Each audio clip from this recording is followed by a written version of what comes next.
ഡൽഹിയിലെത്തിയതിനു ശേഷം പാർവണ വൈദേഹി രാമാനുജന്റെ ഫ്ലാറ്റിൽ തന്നെയായിരുന്നു സ്റ്റേ ചെയ്തത്.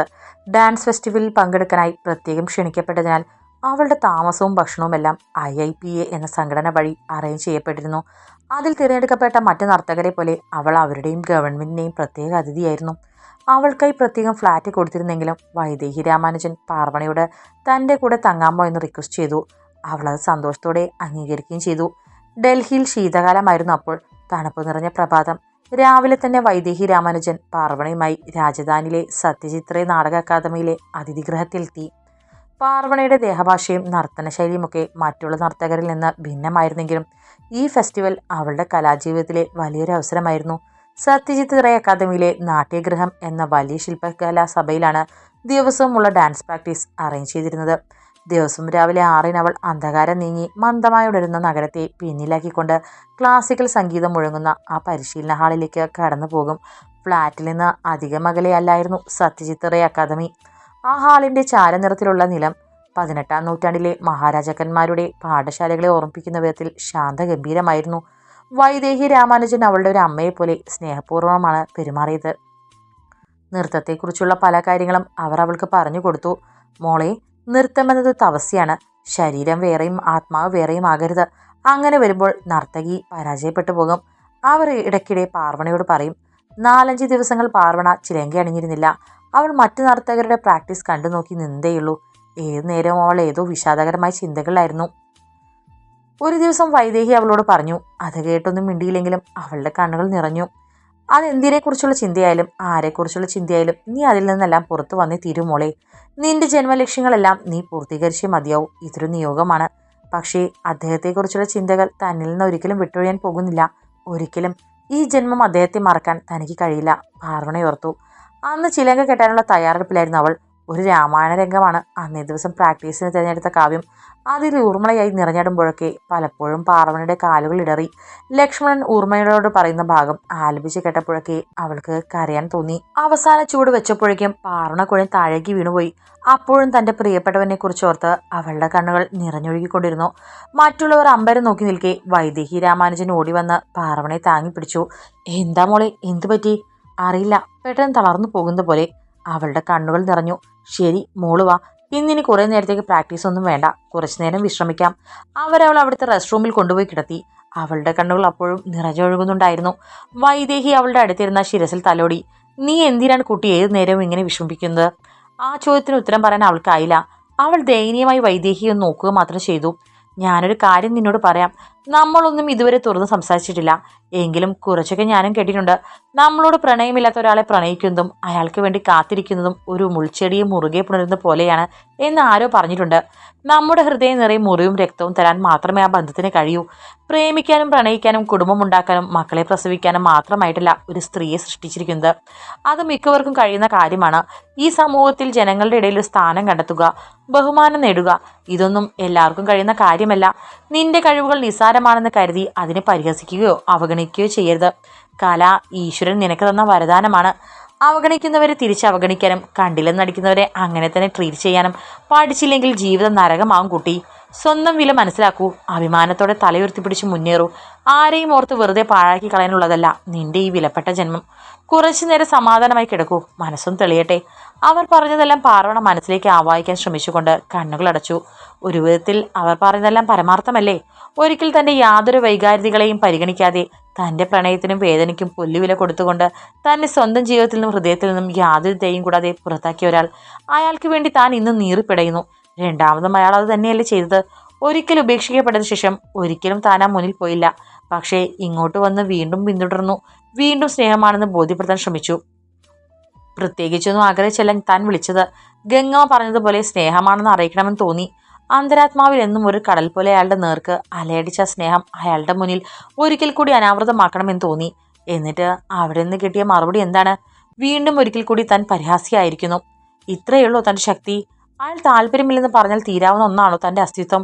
അയാളെ ഒരിക്കലും മറക്കാൻ സാധിക്കില്ലെന്ന് തൻ്റെ ആത്മാവ് പറയുന്ന സത്യമാണ്. പക്ഷേ അത് താൻ അയാളെയും ഈ ലോകത്തെയും അറിയിക്കുന്ന എന്തിന്? ഇങ്ങനെ അയാളുടെയും ലോകത്തിൻ്റെയും മുന്നിൽ തളർന്ന് ആത്മാഭിമാനം ഇല്ലാത്തവളെ സ്വയം അവരോധിക്കുന്നത് എന്തിന്? പാർവണ കണ്ണുകളടച്ച് വീണ്ടും എഴുന്നേറ്റ് ചിലങ്ക കെട്ടാൻ തുടങ്ങി. എന്താ മോളെ, കുറച്ചു നേരം കൂടി കിടന്നുകൂടായിരുന്നോ? വൈദേഹി ആകുലതയോട് ചോദിച്ചു. ഏയ് എനിക്കിപ്പോൾ കുഴപ്പമൊന്നുമില്ല ടീച്ചർ. ടീച്ചർ പറഞ്ഞത് അത്രയും ശരിയാണ്. ഇനിയെങ്കിലും ഞാൻ സ്വയം സ്നേഹിച്ചില്ലെങ്കിൽ, സ്വയം അംഗീകരിക്കാൻ ശ്രമിച്ചില്ലെങ്കിൽ പിന്നെ ജീവിച്ചിരിക്കുന്നതിന് അർത്ഥമേ ഇല്ല. എന്നെ വേണ്ടാത്തവരെ എനിക്ക് എന്തിനാണ്? അല്ലെങ്കിലും ജീവിതത്തിൽ ആർക്കും രണ്ടാമതൊരു അവസരം കൊടുക്കരുത്. താഴ്ന്നു കൊടുക്കും തോറും കൂടുതൽ ചവിട്ടാനേ ശ്രമിക്കൂ. മനുഷ്യർ അത്രയും സെൽഫിഷാണ്. എനിക്ക് ജീവിതം കൊണ്ട് മനസ്സിലായതാണ് ഈ കാര്യം. അതുകൊണ്ട് ഞാൻ എഴുന്നേറ്റേ പറ്റൂ. എനിക്കൊരു പ്രശ്നമില്ല ടീച്ചർ. ഞാൻ നന്നായി തന്നെ പെർഫോം ചെയ്യും, എൻ്റെ കഴിവിൻ്റെ പരമാവധി. ഇനി ആ പഴയ ജീവിതത്തിലേക്ക് ഒരു തിരിച്ചുപോക്കില്ല. ആ ഭൂതകാലം ഞാൻ പിന്നിൽ ഉപേക്ഷിക്കുകയാണ്. പാർവണ വൈദേഹിയെ നോക്കി പുഞ്ചിരിച്ചു. ടീച്ചർ വിഷമിക്കണ്ട. നിങ്ങളുടെ ആരുടെയും പ്രതീക്ഷകൾ ഞാൻ തകർക്കില്ല. വീണ്ടും അവൾ ആത്മവിശ്വാസത്തോടെ ചുവടുകൾ വയ്ക്കുമ്പോൾ വൈദേഹി രാമാനുജൻ ആശ്ചര്യത്തോടെ നോക്കിയിരുന്നു. അവളുടെ കണ്ണിലെ തിളക്കം അവർക്ക് നൽകിയ ആശ്വാസം ചെറുതൊന്നുമായിരുന്നില്ല. ആദി ആദിമോനെ, എങ്ങനെയുണ്ടടാ? അലൻ നിറ കണ്ണുകളോടെ അവനെ വിളിക്കുകയായിരുന്നു. അല്ലു, എന്താടാ? പാറക്കുട്ടി അവൾ പോയോ? പോയി. നിന്നെ വിളിക്കുകയാണെങ്കിൽ സന്തോഷമായിരിക്കാൻ പറയണം. അവർക്ക് എന്തെങ്കിലും ആവശ്യമുണ്ടെങ്കിൽ അത് ചോദിച്ചറിഞ്ഞ് ചെയ്തു കൊടുക്കണം. അവളൊന്നും പറയില്ല. നിനക്കറിയാലോ സ്വഭാവം. പക്ഷേ ശ്രദ്ധിച്ചേക്കണേ അല്ലു. ആലിൻ്റെ കരച്ചിൽ വന്നിട്ട് ഒന്നും പറയാൻ വയ്യായിരുന്നു. പാവം എൻ്റെ പാറക്കുട്ടി. പോയി രക്ഷപ്പെടട്ടെ. സംസാരിക്കുമ്പോഴും ആദിയുടെ കണ്ണുകൾ അടയുന്നുണ്ടായിരുന്നു. ഞെരങ്ങുന്നത് പോലെയാണ് അവനിൽ നിന്ന് സ്വരം പുറത്തേക്ക് വന്നത്. പൊന്നു എന്തേ? പിന്നെ അങ്കിൾ ഇത്രയും നേരം ഇവിടെ ഉണ്ടായിരുന്നു. ഇപ്പോൾ ഡോക്ടറെ കാണാൻ പോയിരിക്കുക. അങ്കിളും ഉടനെ വരും. നിനക്കിപ്പോൾ എങ്ങനെ തോന്നുന്നു മോനെ? ഭയങ്കര വേദനയാടാ. സൂചി കുത്തി തുളയ്ക്കുന്നത് പോലെ. ആദിയുടെ അവസ്ഥ അലന് ഊഹിക്കാൻ കഴിയുമായിരുന്നു. അല്ലെങ്കിൽ എത്ര വലിയ വേദന സഹിക്കുന്നവനാണ്. ഒരിക്കലും ഒരു പരാതിയും പറയാത്തവനാണ്. അങ്ങോട്ട് ചോദിച്ചാൽ പോലും ഒന്നുമില്ലെന്നേ പറയൂ. ഇതിപ്പോൾ അത്രയ്ക്ക് സഹിക്കാൻ കഴിയാഞ്ഞിട്ടാണ്. സാരമില്ലാട്ടോ, മാറും. വേദനയ്ക്കുള്ള ഇഞ്ചക്ഷൻ എടുക്കാൻ ഡോക്ടർ ഇപ്പോൾ വരും. അവൻ തൻ്റെ മിഴികളിൽ നിന്നൊഴുകുന്ന കണ്ണുനീർ തുടച്ചുകൊണ്ട് പറഞ്ഞു. ഈ ശിക്ഷ ഞാൻ അർഹിക്കുന്നു അല്ലു. ഇത് ഞാൻ അവളോട് ചെയ്ത പാവത്തിൻ്റെ ഫലമാണ്. എൻ്റെ പാറക്കുട്ടിയോട് ചെയ്ത ആ വലിയ തെറ്റിൻ്റെ ശിക്ഷ. എൻ്റെ ശരീരം മുഴുവൻ ചോരയായിരുന്നു അല്ലു. ചോരയിൽ ഞാൻ നനഞ്ഞതുപോലെയായിരുന്നു. അലനൊരു വേപ്പൂതോടെ അവൻ്റെ നെറ്റിയിൽ അമർത്തി ചുംബിച്ചു. ആദി കുളിരിനാലും വേദനയാലും വെട്ടി കൊണ്ടിരുന്നു. വെന്റിലേറ്ററിൽ നിന്ന് ICUവിലേക്ക് ഷിഫ്റ്റ് ചെയ്ത ശേഷവും 2 ദിവസം ആദി അതേ കിടപ്പ് കിടന്നു. വേദന കൊണ്ട് അവന് കണ്ണു തുറക്കാനോ സംസാരിക്കാനോ കഴിഞ്ഞില്ല. പക്ഷെ ആശങ്ക വേണ്ടെന്ന് ഡോക്ടർ പറഞ്ഞത് മാത്രമായിരുന്നു ഒരേയൊരു സമാധാനം. കുറച്ചു കാലത്തേക്ക് മുറിവിൻ്റെയും സർജറിയുടെയും വേദന എന്തായാലും ഉണ്ടാവും. അതിൻ്റെയാണ് ഈ മയക്കവും തളർച്ചയും ഒക്കെ. ഇത്രയും മരുന്നുകൾ ശരീരത്തിലേക്ക് ചെല്ലുന്നതല്ലേ? ഡോക്ടർ ജേക്കബും ഡോക്ടർ സുനിതയും ഒക്കെ അലനെ ആശ്വസിപ്പിച്ചു. അതവൻ അറിയാമായിരുന്ന കാര്യമാണ് താനും. സംസാരിക്കാൻ നിർബന്ധിക്കേണ്ട, സ്വാഭാവികമായി സംഭവിച്ചാൽ മതി. അങ്ങനെ ഡോക്ടർ ജേക്കബ് പറഞ്ഞത് കാരണം അലനോ ഷിഗിയോ അവനെ ഉണർത്താൻ ശ്രമിച്ചില്ല. ഒരു പകൽ കൂടി കഴിഞ്ഞു പോയി. അപ്പോഴും ഡോക്ടർ കൊടുത്ത ഇഞ്ചക്ഷന്റെ മയക്കത്തിലായിരുന്നു ആദി. ഷിഗി അവന്റെ അടുത്ത് തന്നെയായിരുന്നു. അവൾ അന്നും പതിവ് പോലെ അവന്റെ കാൽച്ചുവട്ടിൽ അതേ ഇരിപ്പിരുന്നു. ഇടയ്ക്ക് അലൻ ഫുഡ് കഴിക്കാൻ വിളിച്ചിട്ട് പോലും അവൾ എഴുന്നേറ്റില്ല. അവളുടെ മുഖത്ത് വല്ലാത്തൊരു വിവശഭാവമായിരുന്നു. ആദി, ഓക്കെ ആയില്ലേ പൊന്നു? ഇനിയും മോൾ ഇങ്ങനെ തുടങ്ങിയാൽ ബാക്കിയുള്ളവർ എന്ത് ചെയ്യും? അലൻ കുറച്ച് പരിഭവത്തോടെയും സങ്കടത്തോടെയും ചോദിച്ചു. ഏട്ടനൊന്നും മിണ്ടിയില്ലല്ലോ അല്ലുവേട്ടാ. ഞാൻ പറഞ്ഞില്ലേ പൊന്നു, അവൻ 2 ദിവസം മുന്നേ എന്നോട് കുറച്ച് സംസാരിച്ചിരുന്നു. മോള് ഡോക്ടറെ കാണാൻ പോയ സമയമായിരുന്നു. പൊന്നുവിനെ കുറിച്ച് ചോദിച്ചു. ഏട്ടൻ എന്നോട് മിണ്ടട്ടെ, എന്നിട്ട് ഞാൻ കഴിച്ചോളാം. അവളോട് പറഞ്ഞിട്ട് കാര്യമില്ലെന്ന് മനസ്സിലാക്കിയ അലൻ പിന്നെ നിർബന്ധിക്കാൻ പോയില്ല. കുറച്ച് കഴിഞ്ഞതും ഒരു വീൽ ചെയറിൽ ഗോവിന്ദരാജവർമ്മയെ കൂട്ടിക്കൊണ്ടുവന്ന് അലൻ ആദിയുടെ അടുത്തെത്തിച്ചു. അദ്ദേഹത്തെ ICUവിൽ നിന്ന് റൂമിലേക്ക് ഷിഫ്റ്റ് ചെയ്തിരുന്നു. കൂടെ നിരഞ്ജനം ഉണ്ടായിരുന്നു. വർമ്മ ഉറങ്ങുന്ന ആദിയുടെ വിവശമായ മുഖത്തേക്ക് നോക്കി കണ്ണുനീർ പൊഴിച്ചു. എൻ്റെ കണ്ണൻ, എൻ്റെ പാവം കുഞ്ഞ്. അദ്ദേഹം സങ്കടം സഹിക്കാനാവാതെ വിതുമ്പി. നിരഞ്ജനുമാകെ നിസ്സഹായനായി നിൽക്കുകയായിരുന്നു. ആദിയുടെ അവസ്ഥ മാത്രമല്ല, അവൻ്റെ ചുറ്റുമുള്ളവരുടെ വേദനയും അയാളെ തകർക്കുന്നുണ്ടായിരുന്നു. അവരുടെ എല്ലാ സങ്കടങ്ങൾക്കും കാരണം താനാണെന്നുള്ള ബോധ്യം അയാളെ വല്ലാത്ത കുറ്റബോധത്തിലാഴ്ത്തി. പലപ്പോഴും അയാൾക്ക് അമ്പരപ്പ് തോന്നി. ഒരാളെ മറ്റുള്ളവർക്ക് ഇങ്ങനെ സ്നേഹിക്കാൻ കഴിയുമോ? ഈ ഒരുവന് വേണ്ടി ഉണ്ണാതെ ഉറങ്ങാതെ എത്രയോ ദിവസമായി ഇവരെല്ലാം ഇങ്ങനെ. അപ്പോൾ അവൻ ഇവരെയെല്ലാം എങ്ങനെ സ്നേഹിച്ച് കാണണം? എങ്ങനെയൊക്കെ കെയർ ചെയ്ത് കാണണം? ഈ കുട്ടിയെ വെച്ച് നോക്കുമ്പോൾ താൻ വളരെ ദരിദ്രനല്ലേ? താനാണ് ഈ കിടപ്പ് കിടക്കുന്നെങ്കിൽ തിരിഞ്ഞു നോക്കാൻ ആരുമില്ല. സ്വന്തം ഭാര്യ പോലും തൻ്റെ പ്രവൃത്തിദോഷം കൊണ്ട് തന്നെ വിട്ടുപോയി കഴിഞ്ഞു. ദുഷ്ടൻ, പരമദുഷ്ടൻ എന്നെല്ലാവരും ജപിക്കുകയുള്ളൂ. വർമ്മയെ റൂമിൽ കൊണ്ട് കിടത്തിയിട്ട് അലൻ വീണ്ടും ഡോക്ടറെ അന്വേഷിച്ചു പോയി. വൈകാലക്ഷ്മി ഇടയ്ക്കിടയ്ക്ക് ഷിഗയെ അന്വേഷിച്ചു വരികയും അവളെ സമാധാനിപ്പിക്കുകയും ചെയ്തു. അവരുടെ സാന്നിധ്യം അവളെ സംബന്ധിച്ചിടത്തോളം ഒരു ആശ്വാസമായിരുന്നു. നിരഞ്ജന് പക്ഷെ അവർ മുഖം കൊടുത്തേയില്ല. അയാൾ എന്തെങ്കിലും സംസാരിക്കാൻ ശ്രമിക്കുമ്പോഴൊക്കെ അവർ ഒഴിഞ്ഞു മാറി. ഏറെ നേരം കഴിഞ്ഞാണ് ആദ്യം ഉണർന്നത്. അപ്പോൾ സമയം ഏറെ കടന്നു പോയിരുന്നു. ആശുപത്രിയിലെ വലിയ ജാലകങ്ങൾക്ക് പുറത്തു കൂടും തേടി പക്ഷികൾ പറന്നുപോയി. സന്ധ്യയുടെ വരവ് അറിയിച്ചുകൊണ്ട് അസ്തമയ സൂര്യൻ ആകാശത്ത് ചെഞ്ചായം വിതറി തുടങ്ങിയിരുന്നു. പൊന്നു, ആ ശബ്ദം കേട്ട് വെറുതെ നിലത്ത് മുട്ടുകുത്തി. ആ നേരം അത്രയും അവന്റെ കാൽക്കൽ തന്നെ മുഖമർപ്പിച്ചിരുന്നവൾ പെട്ടെന്ന് പിടഞ്ഞെഴുന്നേറ്റു. ഏട്ടാ! ഒരു കിളിക്കുഞ്ഞിന്റെ കരച്ചിൽ പോലെയാണ് അവളുടെ ശബ്ദമെന്ന് ആദിക്ക് തോന്നി. അത്രമേൽ ദുർബലമായത്. ഏട്ടന് കുഴപ്പമൊന്നുമില്ല പൊന്നു, ഇങ്ങനെ വിഷമിക്കാതെ. ദിവസങ്ങൾക്ക് ശേഷം അവന്റെ ശബ്ദം കേട്ടപ്പോൾ അവൾക്ക് പൊട്ടിക്കരയാതിരിക്കാനായില്ല. എന്തിനാ എന്നെ ഉപേക്ഷിച്ചു പോകാൻ പോയത്? എനിക്ക് വേറെ ആരുണ്ടെന്ന് കരുതി? എനിക്കെന്റെ ഏട്ടനല്ലാതെ മറ്റാരാ ഉള്ളത്? ശിഖ നിലത്തിരുന്നു കൊണ്ട് തന്നെ അവന്റെ കയ്യിൽ പിടിച്ച് എണ്ണിപ്പെറുക്കി. അവൻ അവളുടെ മുടിയിൽ തലോടി. മോൾ എന്താ ഇങ്ങനെ നിലത്തിരിക്കുന്നത്? ബെഡിൽ കയറിയിരിക്കുക. ഏട്ടനൊന്നും പറ്റിയില്ലല്ലോ. ദാ നോക്ക്, എനിക്കൊരു കുഴപ്പവുമില്ല. എന്നെ ഇട്ടിട്ട് പോകാൻ പോയില്ലേ? അവൾ വീണ്ടും വിതുമ്പി. ഒരിക്കലുമില്ല. നിന്നെ അങ്ങനെ വിട്ടിട്ട് പോകാൻ എനിക്ക് പറ്റില്ല പൊന്നു. ഇങ്ങനെ കരയാതെ. ഏട്ടനിത് കാണുമ്പോൾ നെഞ്ചു വേദനിക്കുന്നു. പ്ലീസ്. ഷിക അതിന് മറുപടി പറയാതെ ആകെ കുഴഞ്ഞതുപോലെ ആദിയുടെ കൈകളിലേക്ക് പതിയെ ശിരസ് കയറ്റിവെച്ചു. അവളുടെ കണ്ണുകളിൽ ഉറക്കം വന്ന് അടിയുകയായിരുന്നു. പൊന്നു, പൊന്നു എന്തു പറ്റി? ആദി വിവശയത്തോട് വിളിച്ചു. അവന് വല്ലാത്തൊരു ഭയം തോന്നുന്നുണ്ടായിരുന്നു. എന്നെ വിട്ടു പോകല്ലേ ഏട്ടാ. കണ്ണുകൾ അടഞ്ഞു പോഴുമ്പോഴും അവളിൽ നിന്ന് വാക്കുകൾ ചിതറി വീണു. ആ സമയത്താണ് അലൻ അങ്ങോട്ട് വന്നത്. എടാ എന്റെ പൊന്നു, ഇവൾക്കിതെന്താ പറ്റിയത്? ആദി പരിഭ്രാന്തിയോട് ചോദിച്ചു. എന്ത് പറ്റാനാ? അത് ഉറങ്ങിക്കോട്ടെ. നീ പോയത് മുതൽ ഭക്ഷണവും വെള്ളവും ഒക്കെ കണക്കാ. ഉറങ്ങിയിട്ട് ദിവസങ്ങളായി. ആദി വിഷമത്തോട് ഷികയെ നോക്കി. തന്റെ കൈത്തണ്ടയിൽ തലവെച്ച് സമാധാനത്തോട് മയങ്ങുകയാണ്.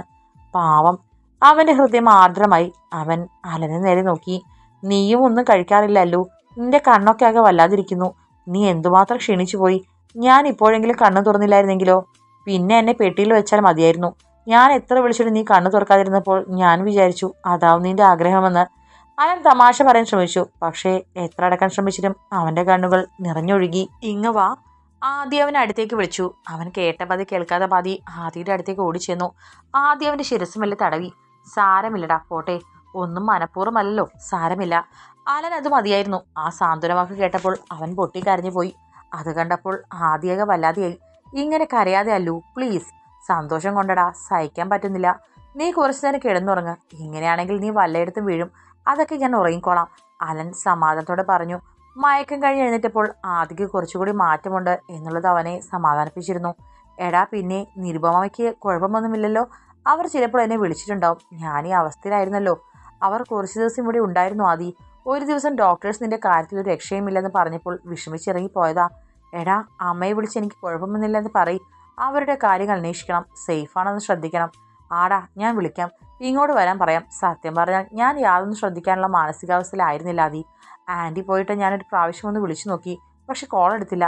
പിന്നെ കോണ്ടാക്ട് ചെയ്തില്ല. നീ വിഷമിക്കേണ്ട, ഞാൻ വിളിച്ചു നോക്കട്ടെ. അലൻ പുറത്തേക്ക് ഇറങ്ങിയപ്പോൾ നിരഞ്ജൻ അവിടെ കാത്തു നിൽപ്പുണ്ടായിരുന്നു.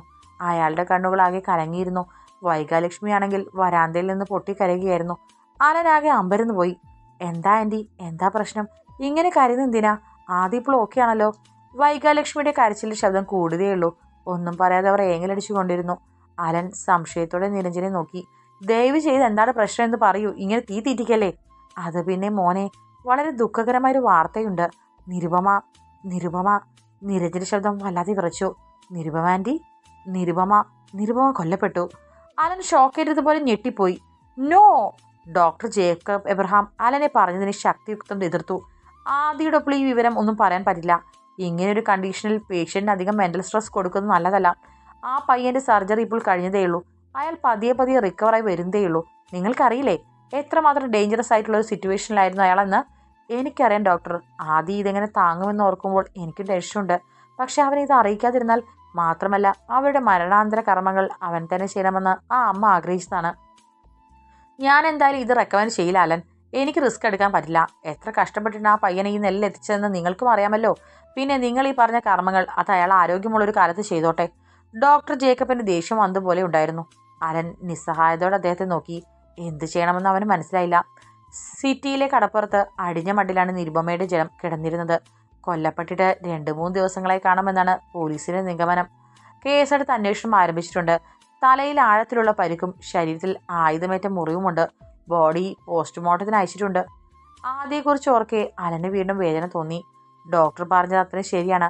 മാത്രമല്ല ആദ്യ ജീവനോടെ ഉണ്ടെന്നുള്ള ന്യൂസ് പുറത്തറിഞ്ഞിരിക്കാൻ വയ്യ. ശത്രുക്കൾ കണ്ണും കാതും തുറന്നിരിപ്പായിരിക്കും. ചിലപ്പോൾ നിരുപമ ആൻറ്റിയെ കൊന്നത് തന്നെ ആദ്യം പുറത്തിറങ്ങി കിട്ടാനാവും. ഇങ്ങനൊരു വാർത്ത കേട്ടാൽ അവൻ അടങ്ങിയിരിക്കില്ലെന്ന് അവർക്ക് നന്നായി തന്നെ അറിയാം. എന്തു വേണമെന്നറിയാതെ അലന്റെ തല പുകഞ്ഞു തുടങ്ങി. അവൻ പുറത്തു വന്നപ്പോൾ വൈകാലക്ഷ്മിയും നിരഞ്ജനും അവനെ കാത്തുന്ന വണ്ണം നിൽക്കുന്നുണ്ടായിരുന്നു. വൈകിയുടെ ദുഃഖം അപ്പോഴും അടങ്ങിയിരുന്നില്ല. നിരുപമ ആദിയെക്കുറിച്ച് പറഞ്ഞ ഓരോ വാക്കും ഓർത്തോർത്ത് അവർ കരഞ്ഞു. എന്തായി മോനെ, ഡോക്ടർ എന്തു പറഞ്ഞു? നിരഞ്ജൻ ചോദിച്ചു. ആദിയോട് വിവരം പറയാൻ ഡോക്ടർ ഒരു വിധത്തിൽ സമ്മതിക്കുന്നില്ല.